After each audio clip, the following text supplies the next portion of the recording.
देह का झूठा अभिमान छोड़ अशरीरी बनने की, पुरानी दुनिया पुराने शरीर से ममत्व मिटाने की, एक परमात्मा की याद में रहने की अवस्था बनाने की, बुद्धि कहीं भी लटकी हुई न हो ये अपनी सूक्ष्म चेकिंग कर धर्मराज की कड़ी सजाओं से बचने की, श्री श्री मुक्तेश्वर पाप काटेश्वर कल्याणकारी परमपिता परमात्मा की हम आत्माओं के लिए आज की मुरली से शिक्षाएं। स्व उन्नति अर्थात परमात्म शिक्षाओं को धारण करना, स्व परिवर्तन करना, आत्म अभिमानी बनना, सतोगुणी बनना, सतयुगी बनना। जब ऐसे उन्नति करते हैं तो आत्माओं को हम आत्माओं से रूहानी सुख, प्रेम, खुशी, आनंद, शक्ति, शांति की प्राप्ति होती है। स्वस्थिति में रहते हैं तो ईश्वरीय सेवा सफल होती है। परमात्मा कहते हैं, धारणा कर सेवा करो तो सेवा फलीभूत होगी। सिर्फ स्व को ज्ञान मिल गया और उसी में खुश हो गए, सेवा प्रति कोई दिलचस्पी नहीं, या सिर्फ सेवा ही करते रहे, स्व की उन्नति के तरफ कोई ध्यान नहीं, दोनों ही विधियां सही नहीं है।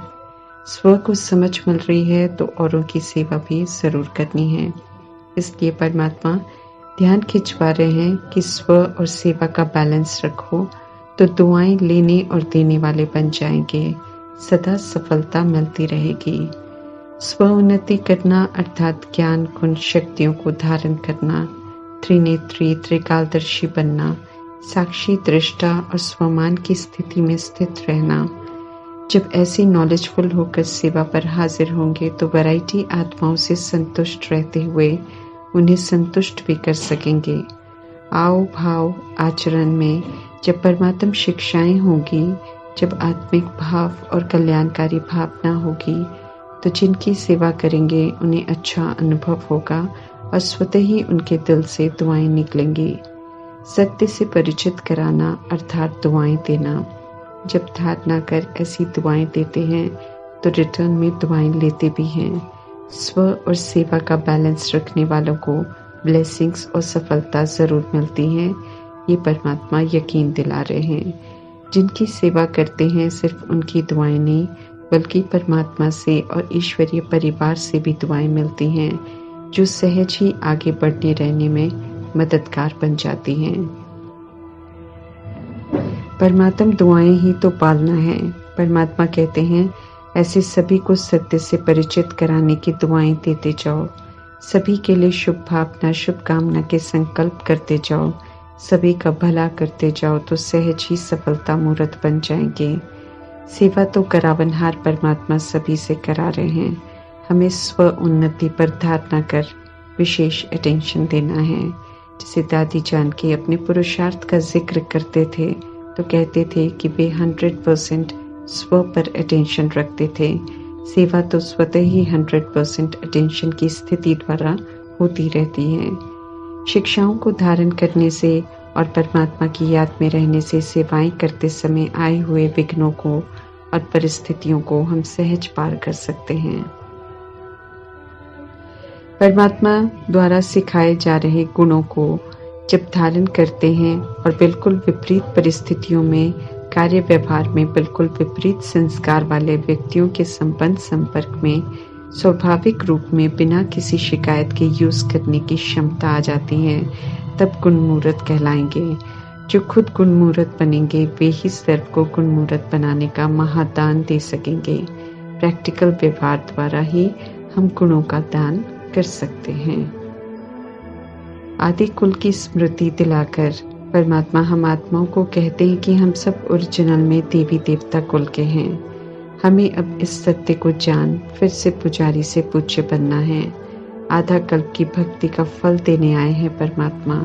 फल अर्थात ज्ञान रूपी समझ, जिसे धारण कर हमें पूज्य बनना है। देह अभिमान की इस दुनिया में अपनी देह से और देह के संबंधों के विस्तार में, मुंह में बुद्धि का योग पूरी तरह उलझा हुआ है और परमात्मा का फरमान है, देह सहित देह के सभी संबंधों से बुद्धि का योग तोड़ो और मुझसे लगाओ तो पास्ट के विक्रम भी भस्म होंगे और पावन भी बनेंगे। कल्याणकारी परमात्मा विधि बताते हैं कि मेरा तो एक शिव बाबा दूसरा न कोई का पाठ पक्का करो। रावण राज्य में जितने भी संबंध हैं वो विकारों द्वारा बनाए हुए विकारी बंधन हैं, कार्मिक हिसाब है, इसलिए दुख देने वाले हैं। देह अभिमान के कारण विस्मृत हो गई आत्माएं दुख ही देंगी। सुख देने के स्वभाव से इस समय आत्माएं विस्मृत हैं। सबको सुख चाहिए, देने की शक्ति किसी में नहीं है। ऐसे संबंधों से बुद्धि का योग तोड़ने के लिए परमात्मा कहते हैं कि सारे संबंध मुझसे जोड़ लो। बच्चे का, साजन का, सखा सखी के मुंह में बंधे हुए हैं और सभी से दुख की प्राप्ति होती है और आगे चल होनी भी है। इसलिए परमात्मा विश्वास दिलाते हैं कि मुझे अपना बच्चा बनाओ, वारिस बनाओ, तो 21 जन्म सदा सुखी रहेंगे। इस एक संगम युग के जन्म में भी बच्चे के सुख की अनुभूति कराएंगे। परमात्मा को साजन बनाएंगे, उनके संग रहेंगे, उनके गुणों से श्रृंगार करेंगे। संगम युग में तो स्वर्ग की महारानी बना देंगे। भाई और सखा बनाएंगे तो अपने साथ का अनुभव करा के खेलेंगे भी। हर संबंध का इंद्रियों से परे का इतना अलौकिक सुख देंगे परमात्मा कि दैहिक संबंध बिल्कुल फीके लगेंगे और स्वतः ही देह के संबंधों से बुद्धि का योग निकल जाएगा। संबंध बनाने की और अनुभव करने की देर है। जो संबंधों का सुख परमात्मा से मिलता है वो दुनियावी दैहिक सुखों पर बहुत भारी हो जाता है। फिर दैहिक तरफ बुद्धि का योग जाएगा ही नहीं। परमात्मा का संग ही सदैव अच्छा लगेगा। भगवान अति मीठे हैं। मीठे बच्चे बोलकर सही मार्ग पर लाते हैं, राइटियस बनाते हैं। भगवान प्यारे हैं, अर्थात सभी से डिटैच रहकर सभी को एक समान प्यार देते हैं। भगवान भोले हैं क्योंकि सभी का कखपन लेकर सर्व खजानों से, सर्व प्राप्तियों से भंडारा भरपूर कर देते हैं। जन्म जन्मांतर की भूलों और पापों के साथ जो जैसा है उसे वैसे ही स्वीकार कर एक बार फिर से सुधरने का मौका देते हैं और जो उनकी श्रीमत पर चलकर उन्हें राजी करते हैं उन पर झट से कुर्बान हो जाते हैं और अपना सब कुछ देते हैं। परमपिता परमात्मा परे परे परम धाम में रहने वाले सर्वात्माओं के पिता हैं। उनका नाम है शिव क्योंकि वे सदैव ही कल्याणकारी हैं। उनका न आकारी शरीर है न साकारी शरीर है। हम जीव आत्माओं को अपना और हमारा परिचय देने के लिए और ड्रामा का सत्य बताने के लिए परमात्मा पर काया अर्थात 84 जन्मों का पाठ बजाने वाली कृष्ण की आत्मा के शरीर का आधार लेते हैं। परमात्मा पुनर्जन्म में नहीं आते हैं। किसी भी तरह का कोई कार्मिक हिसाब किताब किसी से नहीं बनाते हैं, इसलिए वे सदैव ही सुप्रीम हैं। हम सब परमात्मा के बच्चे हैं, परम धाम के रहने वाले हैं। लेकिन ये समझ हमें सृष्टि रूपी ड्रामा में मिलती है जब परमात्मा संगम युग में आते हैं। परम धाम में तो शरीर नहीं होते, इसलिए समझाने के लिए और समझने के लिए ये कल्याणकारी संगम युग है। शुरू में छोटे छोटे शरीरों में बहुत सारी आत्माएं यज्ञ में समर्पित हुई थी, तो परमात्मा ब्रह्मा तन का आधार लेकर बच्चों के साथ खेलते भी थे। दादियां अनुभव में बताते हैं कि जब परमात्मा हाजिर होते थे तो खेलने समय तो कोई उन्हें हरा नहीं पाता था। दिखाई ब्रह्मा का शरीर देता था, लेकिन आव भाव तरीका सब बदल जाता था जब परमात्मा आधार लेते थे। जिन्होंने लौकिक बचपन या जवानी कुर्बान की परमात्मा के लिए, उन्हें परमात्मा ने साकार में अपना साथ अनुभव कराया है। कभी कोई कमी अनुभव नहीं होने दी। जिन्होंने ब्रह्मा के अव्यक्त होने के बाद समर्पण किया, उन्हें अव्यक्त में अनुभव कराया है। जो जैसा रिश्ता जोड़ते हैं परमात्मा से, उस रिश्ते को निभाते जरूर हैं। परमात्मा दुखों से छुड़ाकर सुख देते हैं। भूलों को सुधार कर परमात्मा अभी हम सबको अभूल बनाते हैं। अभी के अभूल बनने के संस्कार सतयुग त्रेता युग में चलते हैं। वहां फिर कोई भूल नहीं करते हैं। दुखों से छुड़ाकर परमात्मा अभी सुखी बना रहे हैं, तो उनकी ही श्रीमत पर हमें चलना है। माया रूपी कमी कमजोरियों से हार नहीं खानी है। ओरिजिनल में आत्मा सशक्त होती है। ये तो खुद को भूल कर परतंत्र बन जाती है। परतंत्र आत्मा को परमात्मा स्मृति दिलाकर पुनः स्वतंत्र बना रहे हैं। स्व पर राज्य करना सिखा रहे हैं। जो अभी स्वराज्य अधिकारी बनते हैं, श्रीमत प्रमाण चलते हैं, किसी भी तरह के प्रभाव लगाव दबाव में आकर स्वधर्म से विपरीत नहीं होते हैं, वे विजयी रतन बनते हैं। उन्हें फिर विश्व की बादशाही मिलती है। ऐसी आत्माएं ही मंदिरों में पूजने लायक बनती हैं। परमात्मा शिव द्वारा स्थापन स्वर्ग को शिवालय कहते हैं। 2500 वर्ष का ये शिवालय होता है, इसलिए इसे बेहद का शिवालय कहते हैं। आधा कल्प इसमें राज्य करके जब उल्टे मार्ग पर चलते हैं, तब भगतपन जड़ चित्रों का शिवालय बनाते हैं। आपे ही जो पूज्य थे वे पुजारी बन जाते हैं। अब परमात्मा फिर से पूज्य बना रहे हैं। सभी रूपों से सुख देने वाले परमात्मा कहते हैं कि पुरानी दुनिया से बुद्धि का योग हटाओ, इसमें दुख ही दुख है। नई दुनिया का ऊंच मर्तबा लेकर नाम पाला करो। कहने को तो हम सब परमात्मा के बच्चे हैं, लेकिन अभी संगम युग में ये तय होगा कि हम उनके कौन से बच्चे हैं, सपूत या कपूत, मातेले या सौतेले, राइट हैंड या लेफ्ट हैंड, आज्ञाकारी या अवज्ञा करने वाले। अभी प्रैक्टिकल में सबूत देना है कि क्या हम वाकई उनके बच्चे हैं या नहीं। आधा कल्प की देह से अटैचमेंट के कारण रिश्तों से ममत्व हो जाता है। अभी समझ मिली है कि ये सब कार्मिक रोल हैं, रिश्ते नहीं हैं। दुख दिया है इसलिए दुख की प्राप्ति होती है। विकार के वश हम रिश्ते बनाते हैं, इसलिए संबंध की जगह बंधन बन जाते हैं और बंधन सदैव ही दुखदायी होते हैं। बंधनों का मोह मिटाना जब मुश्किल अनुभव होता है तो परमात्मा समझ देते हैं कि मुझे ट्रस्टी बना लो, अर्थात जिसे अज्ञानतावश मेरा समझकर हम बैठे हैं, उसे परमात्मा की अमानत समझकर देखने से विकारी ममत्व को मिटा सकेंगे। समझना है कि आत्माएं ऊपर से आती हैं और पुनर्जन्म लेकर कई शरीर लेती हैं, फिर छोड़ देती हैं। कोई भी आत्मा दैहिक रिश्ते में सदा बंधी नहीं रहती है। आत्मा कार्मिक अकाउंट अनुसार बच्चा बच्ची, पति पत्नी, माता पिता, सखा इत्यादि कई रोल प्ले करती है, लेकिन कोई भी आत्मा किसी की भी नहीं होती है। अगर हम परमात्मा द्वारा मिले तीसरे नेत्र से देखेंगे तो स्पष्ट समझ में आएगा। देह का भान और माया की छाया उन चीज़ों को अपना अनुभव कराती है जो कि अपनी होती ही नहीं है। हम सब द्वापर युग से माया के वश हो मेरा मेरा कहते आए हैं और मेरा नहीं है समझकर भी भूल करते आए हैं। सभी के साथ रहते हुए समझ से पुरानी दुनिया की विकारी रीति रस्मों का, बुराइयों का संन्यास करना है। अर्थात अब कलयुग का कुछ भी हमें यूज नहीं करना है, पवित्र रहना है। तब उनके द्वारा स्थापन पवित्र दुनिया के मालिक बनेंगे।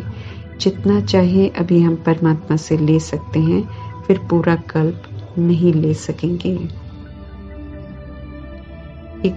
एक परमात्मा की याद और परमात्मा की श्रीमत ही काम आएगी। बाकी कुछ भी कर ले काम नहीं आएगा, ये परमात्मा स्पष्ट करते हैं। किसी को भी पुकार ले, कोई भी पाठ पूजा मंत्र कर ले, कुछ भी काम नहीं आएगा। कोई भी किसी को नहीं बचाएगा। एक में मन बुद्धि को एकाग्र करना है, उसी में आत्मा का कल्याण है, फायदा है। अशरीरी परमात्मा के हम बच्चे भी अशरीरी आत्माएं हैं। इसलिए परमात्मा कहते हैं कि देह का अहंकार छोड़ दो, अब आत्म अभिमानी बनो, अपने को आत्मा समझो और मुझे याद करो।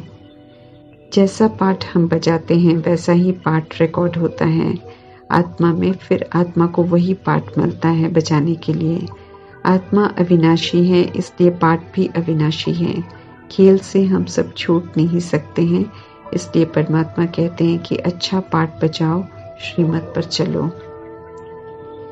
सभी को बताना है कि परमात्मा कैसे स्वर्ग की स्थापना करते हैं और कैसे कोई भी उनसे स्वर्ग का वर्षा ले सकता है, ताकि जिसे लेना हो उस समय रहते अपना वर्षा ले ले।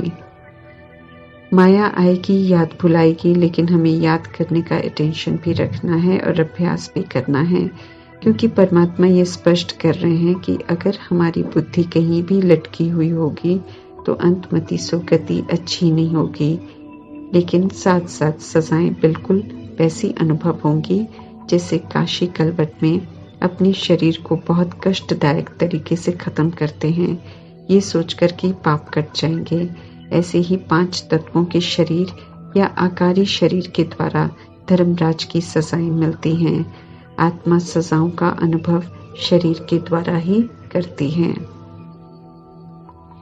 शरीर में रहते हुए श्रीमत पर चलकर हमें अपनी अवस्था को सतो प्रधान बनाना है। परमात्मा से इस समय सर्व शक्तियां हमें मिल रही हैं। सर्व शक्तियों को उनसे लेने की मेहनत करनी है। शक्तियों को जब प्रैक्टिकल में श्रीमत प्रमाण परिस्थितियों में यूज करते हैं तब परमात्मा से शक्ति ले सकते हैं। तब वो शक्ति हमारा शस्त्र बनती है। ये विधि है। शक्ति को यूज करना माना उसका मास्टर बनना। सिर्फ सुनने से शक्तियां हमारी नहीं बन जाएंगी, ये समझ हमें जरूर रखनी है। परिस्थितियां कल्याणकारी हैं क्योंकि शक्तियों को यूज करने का मौका देती हैं हमें। नया ईश्वरीय जन्म है, इसलिए जिस भी स्थिति अवस्था रोल में हम आते हैं परमात्मा के सम्मुख, वो पुरानापन बुद्धि से कैंसिल करना होता है। नए ईश्वरीय बचपन से ब्राह्मण जीवन शुरू होता है, इसलिए ब्रह्मा कुमार ब्रह्मा कुमारी कहलाते हैं और पवित्र रहना अनिवार्य है। पवित्र रहकर संपूर्ण निर्विकारी बनना है। परमात्मा द्वारा बताए गए सत्य का विचार सागर मंथन करना है ताकि हर बात यथार्थ बुद्धि में बैठ जाए और हम सब श्रीमत प्रमाण चलकर समय से पहले स्व परिवर्तन कर लायक बने और सर्व तरह की सजाओं से स्वयं को सेफ करें। जैसे कछुआ अपने को समेट लेता है, ऐसे परमात्मा हम आत्माओं को कहते हैं कि आजीविका का कार्य संपन्न कर विस्तार को समेटकर अंतर्मुखी बन जाओ और विचार सागर मंथन करो। अपनी अवस्था को सशक्त बनाओ। जैसे भ्रमरी दूसरे कीड़ों को भी अपनी आवाज सुनाकर आप समान बना ही लेती हैं, ऐसे ही हम आत्माओं को भी परमात्मा समझाते हैं कि स्मृति स्वरूप बनकर औरों को भी स्मृति दिलाओ कि वे सब भी आत्मा हैं और परमात्मा की संतान हैं। बाकी अभी के समय प्रमाण जब सृष्टि परिवर्तन के लिए बिल्कुल थोड़ा सा समय रह गया है, परमात्मा कहते हैं कि विनाशी धन के पीछे समय नहीं गवाओ और न ही ज्यादा इकट्ठा करने की मेहनत करो, क्योंकि कलयुगी रिश्तों का पाठ समाप्त होना है। अंत में खाने को रोटी मिलेगी या सिर छिपाने के लिए भी जगह मिलेगी या नहीं, ये अभी की सच्चाई और सफाई पर आधारित है। हम सब कितना भगवान से सच्चे हैं, कितना उनकी श्रीमत पर चलते हैं, उस अनुसार वो तय होगा। बाकी कितना भी हम जमा कर लें, जितना भी हम छिपा लें, बड़े बड़े किले बना लें, प्रकृति के प्रकोप के आगे कुछ भी नहीं है। प्राकृतिक आपदाएं दिखाती आई हैं कि वे 1 सेकंड में सब कुछ तहस नहस कर देती हैं, लेकिन अंत में तो 5 ही तत्व हमला करेंगे एक साथ। ऐसे समय में परमात्मा के साथ की अभी की ईमानदारी, उनकी आज्ञाओं की पालना ही हमारी मददगार बनेंगी। इसलिए कल्याणकारी परमात्मा फरमान करते हैं कि मुझे याद करो, अपना कल्याण करो, फिर सभी का कल्याण करने की सेवा पर भी रहो। जो परमात्मा कहते हैं वो करते रहना है, बाकी और कुछ सोचने की आवश्यकता नहीं पड़ेगी, क्योंकि परमात्मा श्रीमत पर चलने वालों की जिम्मेवारी लेते हैं। ऐसी आत्माएं स्वतः ही परमात्म छत्र छाया में आ जाती हैं। ओम शांति।